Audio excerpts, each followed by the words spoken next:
abin da ya faru a jihar Kano na sauke sarkin Kano, za mu so mu ji menene ra'ayinka a kai.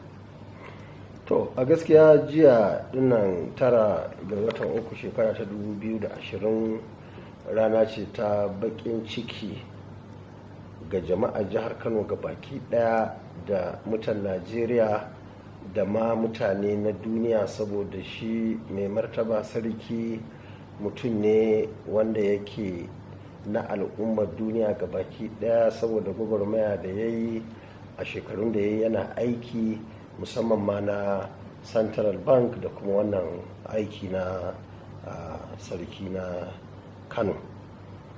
Wannan rana mun ga abubuwa marasa daɗi na ɓace rai, musamman yadda aka zo aka yi ƙarfa-ƙarfa aka saki layi na tsarin mulki da dokoki, aka yi karan tsaye aka sauke mai martaba sarkin Kano. Wannan muna ganin a fahimtar mu babu adalci a ciki. Kamar wanda dalilai kake gani yasa aka sauke shi? Musamman ganin yadda